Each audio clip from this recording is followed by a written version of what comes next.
Chapter 11b.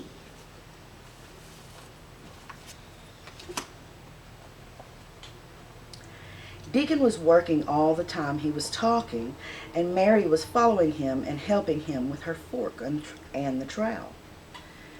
"There's a lot of work to do here," he said once, looking about quite exultantly. "Will you come again and help me to do it?" Mary begged. "I'm sure I can help too. I can dig and I can pull up weeds and do whatever you tell me. Oh, do come back, Deacon." "I'll come every day if thou wants me, rain or shine," he answered stoutly. "It's the best fun I ever had in my life, shut in here and wakening up a garden." "If you will come," said Mary, "if you will help me and make it come alive, I don't know what I'll do," she ended helplessly. "What could you do for a boy like that?" "I'll tell thee what thou'll do," said Deacon, with his happy grin.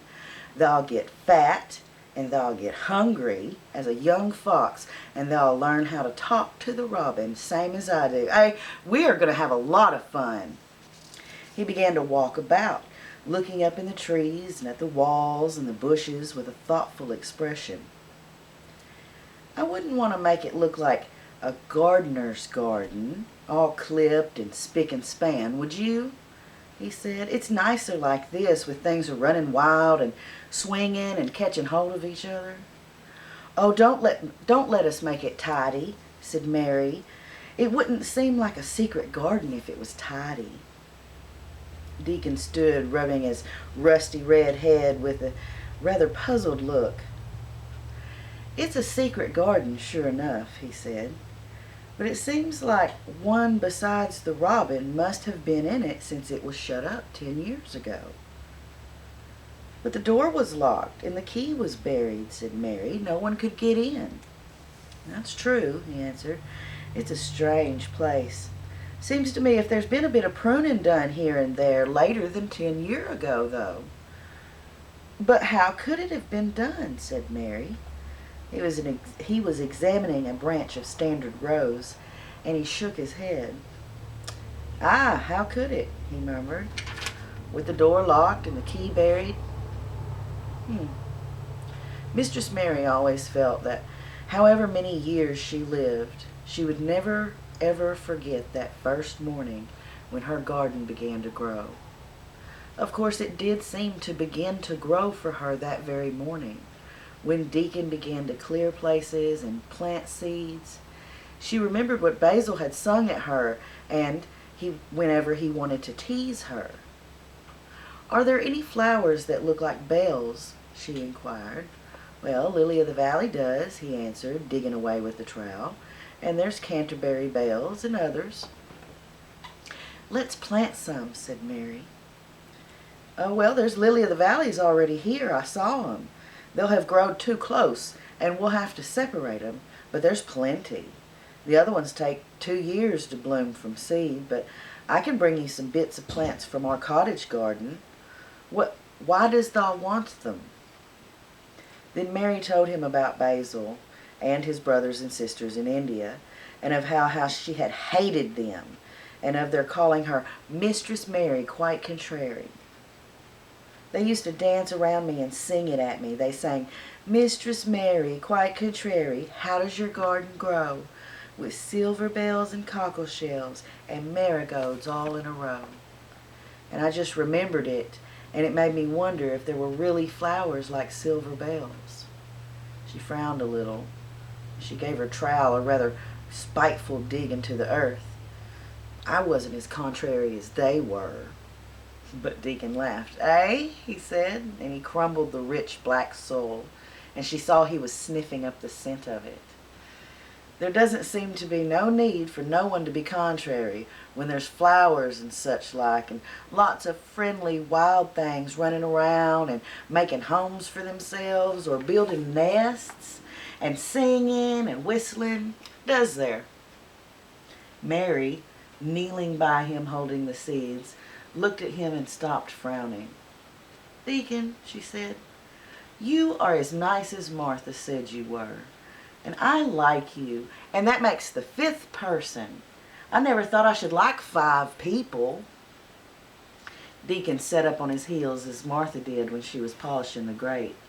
He did look funny and delightful, Mary thought, with his round blue eyes and red cheeks and happy-looking turned-up nose. "Only 5 folks as thou likes," he said. "Who's the other 4? "Your mother and Martha," Mary checked them off on her fingers, "and the Robin and Ben Weatherstaff." And Deacon laughed so that he was obliged to stifle himself with his arm over his mouth. "I know what thou thinks, that I'm a strange lad," he said, "but I think thou art the strangest little lass I ever saw." Then Mary did a strange thing. She leaned forward and she asked him a question she had never dreamed of asking anyone before. And she tried to ask it in Yorkshire, because that was his language, and in India a native person was always pleased if you knew his speech. "Does thou like me?" she asked. "Eh?" he answered heartily. "That I does. I like thee wonderful, and so does the robin, I do believe." "That's 2 then," said Mary, "2 for me." And they began to work harder than ever, and more joyfully. Mary was startled and sorry when she heard the big clock in the courtyard strike the hour of her midday dinner. "I shall have to go," she said mournfully. "And you will have to go too, won't you?" Deacon grinned. "My dinner's easy to carry about with me," he said. "Mother always lets me put a bit of something in my pocket." And he picked up his coat from the grass, and he brought out of the pocket a lumpy little bundle, tied up in a quite clean, coarse blue and white handkerchief. It held 2 thick pieces of bread, and a slice of something laid between them. "It's oftenest not but bread," he said, "but I got a fine slice of fat bacon with it today." Mary thought it looked like an odd dinner, but he seemed ready to enjoy it. "Run on and get thy victuals," he said. "I'll be done with mine first, and I'll get a little more work done before I start back home." He sat down with his back to a tree. "I'll call the robin up," he said, "and I'll give him the rind of the bacon to peck at. They likes a bit of fat wonderful." Mary could scarcely bear to leave him. Suddenly it seemed as if he might be some sort of wood fairy who might be gone when she came back into the garden again. He seemed just too good to be true. She went slowly halfway to the door in the wall, and then she stopped, and she went back. "Whatever happens, you never would tell?" she asked. His poppy-colored cheeks were distended with his first big bite of bread and bacon, but he managed to smile encouragingly. "If thou was a missel thrush, and showed me where thy nest was, does thou think I would tell anyone?" "Not me," he said. "Thou art safe as a missel thrush."